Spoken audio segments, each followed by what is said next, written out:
falando em eliminação na Copa do Brasil, a gente teve uma triste notícia ontem, que foi a eliminação do nosso glorioso diretor. É Então, muito triste. Diretor, aproveita o gancho. põe E na aí? tela aí. Ó, 1-0 Flamengo, hein? Não, sacanagem. Calma. Que isso, cara. Calma. Botafogo de Futebol e Regatas eliminado da Copa do Brasil, perdeu pro Atlético Paranaense. Perdeu não, né? Caiu pro Atlético Paranaense porque venceu esse segundo jogo jogando em casa. Cara, momento triste, né? O Botafogo, que era aí visto por muitos como o principal time do futebol brasileiro no momento, um dos principais da América do Sul. O pessoal lá que faz o corte do Esportes Arena botou no YouTube, que no caso sou eu mesmo. Cara, quero te ouvir, Vini. Fala aí o que você achou desse jogo. Joguinho bom, hein? Cara, jogaço. Assisti ontem com o LF no Discord, né? Mas, cara, poxa, o Botafogo só faltou um golzinho. E eu, por mais que eu não seja botafoguense, esse futebol do Luiz Castro, cara, quem tá acompanhando, né, essa evolução do Botafogo, quando é o Sampaoli que tá bem, as pessoas estão eu tô sampaolizado, né? E com o Luiz Castro, Arthur, tu tá castrado? Quero saber, irmão. Tu tá de brincadeira. Pô, mano, eu tô castrado, mano. Porque, pô, que futebol bom que o Botafogo tá apresentando, mano. Boas jogadas, tá ligado? Futebol bem envolvente. E é aquela parada, o Botafogo antes tinha só como única característica de jogo futebol reativo. Mas ontem teve que propor o jogo e soube propor o jogo bem, né, cara? Não tem jeito. Sim. O gol do Tiquinho Soares foi bem no começo do jogo, né? Então a gente esperava do Botafogo conseguir fazer mais um, mas acabou parando aí mesmo. O Atlético, né, com o Paulo Turra, que é discípulo do Filipão, não decepcionou, né, o Filipão, então foi com um time bem fechado, foi sem Terãs de titular, foi sem Vitor Bueno de titular, foi com um time bem fechado mesmo, e, cara, conseguiu segurar o resultado ali, mano, e não tem jeito, o Botafogo venceu por 1-0 no tempo normal e acabou indo para os pênaltis, já que o jogo lá na Arena da Baixada foi 3-2 para o Atlético Paranaense, depois do Botafogo ter aberto 2-0 de vantagem, o que muitos consideram que a derrota do Botafogo foi lá na Arena da Baixada, e acabou saindo nos pênaltis. Pô, o Bento é um monstro. Eu acredito que ele tá com os dias contados aqui no Brasil, porque, cara, que goleiro é o Bento, cara. Você vê que os pênaltis batidos pelo Tiquinho e pelo Tietê, que foram os jogadores do Botafogo que perderam, não foram pênaltis mal batidos não, sabe? Daquele jeito que, vem a meia altura, que o goleiro fica fácil pra pegar, etc, tá ligado? Não foram pênaltis fáceis de se pegar, não. O do Tietê, por exemplo, foi de mão trocada e tal. Então você vê aí, cara, como é um bom goleiro Bento e acabou se destacando quando foi pra fase dos pênaltis, né? Dito isso, cara, achei que o Botafogo mereceu passar, tá ligado? Por mais que tenha tido o apagão no segundo tempo lá na Arena da Baixada, acredito que mereceu passar. Esperava que o Botafogo passasse, mas infelizmente acabou saindo nos pênaltis, uma lástima aí. Mas para alguns torcedores do Botafogo, conversei com um deles hoje, pode parecer até meio maluquice, mas ele disse que essa saída da Copa do Brasil foi boa, óbvio que não foi boa, né? Mas em um ponto foi boa porque o Botafogo consegue focar na Sul-Americana e também no Brasileiro, porque é aquilo, rapaziada. Os times que vão brigar pela Libertadores são os times que também vão brigar pelo Brasileiro, né? Palmeiras, esses times que estão na ponta, Palmeiras, Fluminense, Flamengo, etc. E o Botafogo, tendo mais foco pra jogar com o time lá no Brasileiro, consegue até às vezes conseguir uma gordurinha a mais, né? Que é importante, porque não adianta, filho. Todo time passa por um momento de instabilidade. E quando o Botafogo, se passar esse ano por um momento de instabilidade, vai ter uma gordurinha a mais ali para poder ter alguns tropeços e se manter na liderança, como está fazendo até agora. E tá fazendo bem, né, cara? 5 pontos acima do vice-líder. Então é isso, rapaziada. Botafogo eliminado, infelizmente. Mas no Brasileiro, filho, segue o líder. Não, segue o vice-líder, porque o líder não tá nem mais no retrovisor, filho. Cara, Pô, tu foi falando, eu ia falar uma parada, eu esqueci. Depois eu vou tentar lembrar. Mas a parada é a seguinte, cara. Pô, a derrota do Botafogo... A derrota não, né? A eliminação do Botafogo também me deixou triste. Foi quase igual aquela partida do Vasco que a gente falou aqui semana passada, que o Vasco tava, caraca, com tudo encaminhado pra levar pelo menos um pontinho pra casa. E aí no final do jogo aconteceu aquela tragédia, 2 gols do Fortaleza muito rápido. Com o Botafogo não foi desse tipo, né? Mas a gente imaginava que o Botafogo iria conseguir passar, até porque tinha um fator crucial que talvez seja o 13º jogador do Botafogo nessa temporada, que é o Nilton Santos, cara. Com certeza. Pô, o Botafogo no Nilton Santos é muito forte, cara. O jogo fica muito mais favorável ao time. Que sofreu uma mudança, entre aspas, porque contou com a volta do Tiquinho Soares, camisa 9. O atacante retornou, o Eduardo voltou para sua função de camisa 10, o Vitor Sá entrou no lugar do Luiz Henrique na ponta esquerda, e a gente imaginava que assim, cara, o Botafogo jogou super bem na última partida contra o América Mineiro. Será que o Botafogo vai conseguir manter esse nível, mesmo com o Tiquinho Soares voltando e o Eduardo voltando para sua posição de ficar jogando atrás do atacante? E sim, cara, o Botafogo jogou muito bem, principalmente no começo do jogo, que o Botafogo foi muito dominante, tanto que o gol saiu aos 17 minutos do primeiro tempo, né? O time foi muito pra cima, tentou dominar o Atlético, tentou impor seu ritmo e conseguiu. Mas, porém, entretanto, todavia, faltou a cereja do bolo, que foi ser letal. O Botafogo não conseguiu ser letal. O Botafogo controlou muito bem a partida, a bola ficou com posse do Botafogo. Se eu não me engano, o Botafogo terminou o primeiro tempo com 65% de posse de bola. Mas foi uma posse de bola quase que estéril, porque não se traduziu em gols. No primeiro tempo, o time só teve 3 chutes. Então você percebe que um time que ficou muito com a bola, ficou 65% com a posse de bola, é bem mais do que a média, principalmente no futebol, e só teve 3 chutes. Então era um jogo que ele ficava controlando, tentando controlar a partida, e a gente sabe que o estilo do Botafogo ele é um pouco diferente desse, né? Como você bem falou no começo, o Botafogo ele é muito reativo. Então o Botafogo ele funciona muito com esse gramado é bom por isso. O Botafogo ele gosta dessa transição rápida e a bola corre nesse gramado. Os jogadores estão acostumados. O time do Botafogo é muito bom fisicamente. Então com a bola rápida e um gramado bom, os jogadores do Botafogo sempre chegam na frente. Pelo menos essa é a sensação que eu tenho. E aí o Botafogo nesse jogo de transição incomodou algumas vezes, acho que até umas 2 vezes, se eu não me engano, conseguiu chegar próximo de marcar o segundo gol, mas não conseguiu converter as chances. E é aquilo, cara. O tempo vai passando, o time tá atacando, não tá conseguindo fazer gol, começa a vir o nervosismo. E outra, cansaço, cara.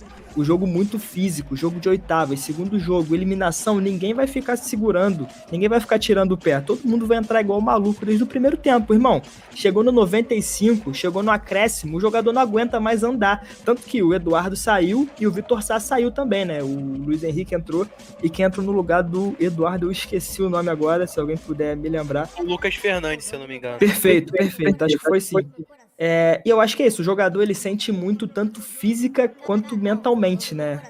Essa partida indo, porque igual eu falei, o time tá atacando, tá controlando, mas não consegue, é aquela síndrome quase de Pep Guardiola, né? Que a gente fala na Champions. O Manchester City amassa durante os 89 minutos, aí o Real Madrid joga uma bola na área, bate na coxa do Benzema, gol, tá classificado. É foda, porque isso quebra o seu time mentalmente. E aí, quando foi pros pênaltis, o Vini falou muito bem aqui, o Lucas mandou no chat também, o Bento brilhou, cara. É um goleiro muito jovem, muito, muito, muito promissor. E eu acho que vai ser figurinha carimbada nesse ciclo da seleção brasileira para a Copa de 2026. Se tudo der certo, talvez para a próxima Copa de 2030 também. Porque a gente sabe, um jogador de meio campo, de zaga, de ataque, lateral, enfim, quando ele chega próximo dos 30, 31, ele já começa a sentir alguns, né? Você percebe que o nível cai, o poderio físico não é igual de antes, o jogador já começa, não corre tanto quanto antes, é um jogo muito mais cerebral em alguns casos. Mas goleiro não, cara, a gente tem o exemplo do Fábio aí voando com 42 anos, fazendo a diferença pro Fluminense na temporada em diversos momentos. Então eu pelo menos consigo imaginar o Bento de uma forma muito longeva na seleção brasileira e no futebol como um todo. Concordo com o Vini quando ele fala que já o Bento vai sair do Brasil. Eu acho que merece, cara. Óbvio que a gente quer ver todos os craques aqui no futebol brasileiro, mas é inevitável que o jogador saia para fora do país, para fazer seu pezinho de meia, tentar jogar nos grandes clubes da Europa, disputar uma Champions League. Mas, por um lado eu fiquei triste pela queda do Botafogo, acho que é um time que tinha potencial para ir bem mais longe do que só nas oitavas, como vem se provando na Sul-Americana, por exemplo, no Campeonato Brasileiro. Talvez seja o time mais constante do futebol brasileiro até o momento, Mas, por outro lado, é bom você perceber que tem o Bento voando e que vai ser uma peça-chave para nossa seleção brasileira. Exato, cara. E você tem um retrospecto ótimo, né? Do Atlético Paranaense. Ele ganhou 83% das disputas de pênalti no século XXI. Tá somando até Que o momento. isso? É, pô. Não sabia desse número. Somando até o momento 10 vitórias seguidas em penalidades alternadas, ou seja, os pênaltis. Que isso, cara. O time não perde, né, em disputa de pênalti desde 2018, filho. Então, tipo, é um número absurdo, né, que veio à tona pós esse jogo, né, contra o Botafogo, e também pela ótima safra de goleiros que o Atlético Paranaense tem, né? Se a gente for buscar lá atrás é o Everton, depois vem o Santos, agora o Bento. Então, tipo, o Atlético é um time que não sofre quando o assunto é goleiro, mano. Cara, e um comentário muito interessante do Lucas de Nazaré aqui, que ele fala, né, o Atlético em Copas tem se tornado muito chato, sempre derruba um bom time. Cara, o Atlético, no Campeonato Brasileiro, a gente não vê muito isso, né? Eu já vi algumas pessoas falando, e é até um comentário engraçado, mas é verdade, o Atlético é um time meio esquecido, né? A gente fica, cara, o Atlético, ele tá brigando por Libertadores, ele tá brigando por título, ele tá brigando por Copa do Brasil, ele sempre fica ali entre, sei lá, o quinto, sexto, sétimo, né? Mas na Copa do Brasil, cara, principalmente na Copa do Brasil, acho que até mais do que Libertadores, é um time que sempre chega na final, sempre chega pelo menos na semi, é um time que incomoda muito. Pô, a campanha de 2019, quando eliminou o Flamengo, pô, muito forte. Teve mais um ano recente, se eu não me engano foi 2021, que o Atlético chegou na final também. Mas, cara, é um time que, assim, dia após dia, vem se provando muito forte em mata-mata, cara. Talvez seja... não vou comparar com o Real Madrid, mas, pô, talvez seja o Sevilha brasileiro? Moleque, isso tava na minha cabeça agora. Eu ia falar isso. Ou o Sevilha, que é o Atlético espanhol. Fica a dica aí. Aí, venceram a Sula recentemente, pode crer, em cima do São Paulo, perfeito. Gol do Nicão, né? Cara, é um time muito forte em mata-mata. Eu acho que às vezes é um time que, por não ser do eixo, a gente tenta não olhar muito com esses olhos, mas isso acaba acontecendo, né? Os times do eixo acabam recebendo mais atenção, o time do Rio e São Paulo. E às vezes, por ser um time que não é do Rio e São Paulo, eu acho que às vezes fica um pouco escanteado. E a gente não olha tanto pro Atlético Paranaense como a gente deveria, né? É até legal a gente ver o Atlético ganhando cada vez mais mídia, por exemplo, o Cazé agora, né? Transmitindo jogos, a TNT voltou a transmitir, mas é um time sempre muito chato, que incomoda muito. O Atlético venceu a Copa do Brasil em 2019, quando eliminou o Flamengo. Aquela Copa do Brasil, o Atlético foi campeão em cima do Internacional. E chegou, né, na final da Libertadores no ano passado, né? Que o Flamengo acabou vencendo a competição. E a Sul-Americana, Arthur, que venceu foi contra o Bragantino. Não foi contra o São Paulo, não. O São Paulo perdeu ano passado pro Del Valle, né? Del Valle, isso aí. Foi, perfeito. Então, é um time que vem se tornando cada vez mais copeiro, né?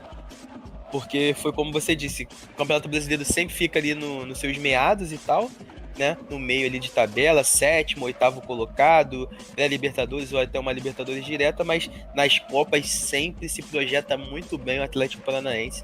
Acabou que a gente falou bastante de Atlético Paranaense também. Um abraço pra galera do Atlético Paranaense, inclusive se... Paraná aí, não tem jeito. Se o clube quiser patrocinar o Esportes Arena aí, fica à vontade em botar sua marca aqui na tela. A gente tá... Exato. Mas, ó, o Atlético ganhou a Sul-Americana em 2000... Perfeito, o Lucão botou aqui, ó, venceu a Sula de 2018 nos pênaltis também, pô, ia trazer esse ponto agora. Exato. Então, vem somando bons títulos aí, né? O time se tornando copeiro, cada vez mais copeiro. Tem gente que diz até que é maior que o Fluminense atualmente, o Atlético Paranaense, mas eu não vou entrar nesse assunto aí, filho. Não tem jeito. E o Botafogo, a gente sabe que como saiu, foi eliminado, mas a torcida aplaudiu o time no final do jogo, não tem jeito. Gostei disso. Sabe o bom momento que o time tá passando, sabe que não teria como ter gás para as 3 competições, reconhece o esforço do time alvinegro, né? E pênalti é loteria, não tem jeito. Não foram jogadores do Botafogo, como eu disse, que bateram mal. O Bento brilhou, né? Não tem jeito.